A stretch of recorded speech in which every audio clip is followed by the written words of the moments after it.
अस्सलाम वालेकुम, कैसे आप सब। आई होप बिल्कुल ठीक है। आज आपको सिखाऊंगी बहुत मज़े के टिक्का कटलेट्स या चटखारा कटलेट्स।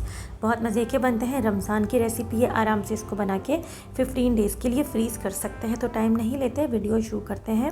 चिकन में सबसे पहले मैं डालूँगी यह है देगी लाल मिर्च, साथ ही जाएगी पिसी हुई लाल मिर्च, पिसी हुई काली मिर्च, जिंजर गार्लिक का पाउडर जाएगा, साथ ही जाएगा इसके अंदर भुना हुआ ज़ीरा, नमक और थोड़ा सा फूड कलर और डालेंगे गरम मसाला। ये डाल के इसको अच्छे से मैरिनेट करेंगे। अगर जो आपके पास जिंजर गार्लिक पाउडर नहीं है तो फिर जिंजर गार्लिक पेस्ट भी डाल सकते हैं। थोड़ा सा डालेंगे लेमन जूस, ना हो तो विनेगर ऐड करें। साथ ही डाल देंगे इसके अंदर ऑयल और ये डाल के इसको अच्छे से मिक्स करेंगे। मैरिनेशन का टाइम है 30 मिनट्स।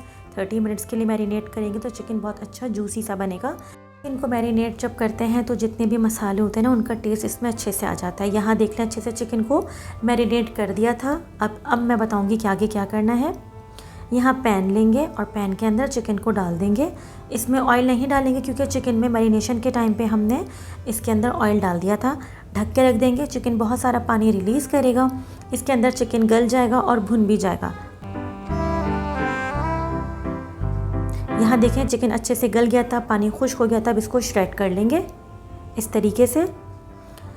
अब आप लेंगे 4 आलू और मैंने ये बॉईल कर लिए थे। अब इसको अच्छे से हम ग्रेट करेंगे। ग्रेट करने से क्या होगा, आलू बहुत अच्छे से मैश हो जाएगा। गरम गरम आलू अच्छे से मैश हो जाते हैं। अगर हम ठंडे आलू को करते हैं तो वो अच्छे से मैश नहीं होते।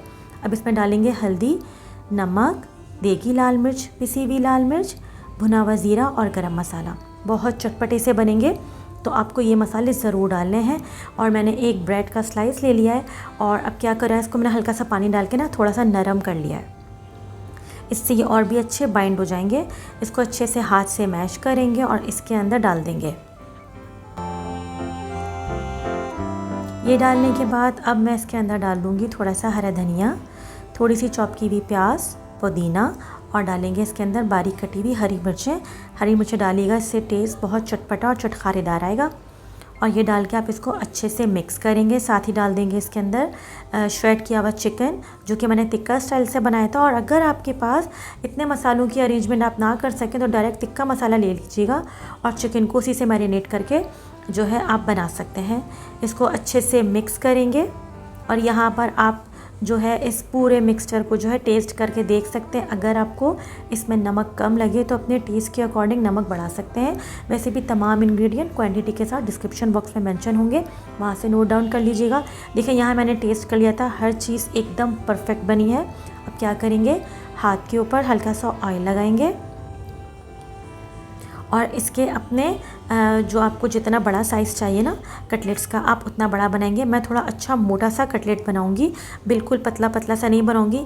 ये बहुत ही परफेक्ट शेप है और इतना ही आपको मोटा रखना है। यहाँ देखें कितने सारे इससे हमारे कटलेट्स रेडी हो जाएंगे। अब मैं क्या करूँगी, एक अंडे को अच्छे से फेंट लूँगी। मैं इसमें कोई ब्रेड क्रम्ब नहीं लगा रही। हर बार ब्रेड क्रम्ब के कटलेट्स खाना मुझे बिल्कुल नहीं पसंद। इस रेसिपी में आप यही करिएगा कि आप इसमें जो है बिल्कुल भी ब्रेड क्रम्ब नहीं लगाइएगा, इसी से बहुत कमाल के बनते हैं। अब आप क्या करेंगे, अंडे के अंदर इसको डिप करेंगे और इसको आपको डीप फ्राई करना है तो डीप फ्राई भी कर सकते हैं, शैलो फ्राई करना है तो शैलो फ्राई भी कर सकते हैं। इसको इतनी देर तक फ्राई करेंगे कि इसके अंदर अच्छा सा कलर आ जाए, ब्राउन सा। इतने कोई चटपटे से बनते हैं ना ये कबाब। रोज़े में जब आप इसको खाएंगे रमज़ान में, आपको बहुत पसंद आएंगे। और जो मुँह बिल्कुल फीका सा हो जाता है ना, ये खाने के बाद बहुत ही चटपटा आपका मुँह का टेस्ट हो जाएगा। यहाँ देख लें कितना ज़बरदस्त इस वक्त कलर आ चुका है। बेहतरीन से हमारे ये टिक्का कटलेट्स या चटखारा कटलेट्स रेडी हो चुके हैं। ये रेसिपी आपको ज़रूर ट्राई करनी है, अपना फीडबैक देना है। चैनल पे नए हैं तो सब्सक्राइब किए बगैर नहीं जाना। इसको आप ग्रीन रायते के साथ या तो फिर केचप के साथ सर्व कर सकते हैं। ये इतने कोई चटपटे बनते हैं ना कि अगर आप खा लेंगे ना तो आप बार बार इसी रेसिपी को फॉलो करेंगे। मैं आपको तोड़ के दिखाती हूँ, अंदर से बेइंतहा इसमें अच्छा रेशा आ गया है और ये बहुत मज़े के बने थे। मैंने इस पर ब्रेड क्रम्ब नहीं लगाया था। अगर आपको ब्रेड क्रम्ब पसंद है तो फिर आप इसको ब्रेड क्रम्ब लगा के भी फ्राई कर सकते हैं। फिर अगली रेसिपी तक के लिए सबा फुरकान को इजाज़त दीजिए। दुआ में याद रखिएगा। टेक केयर, अल्लाह हाफ़िज़।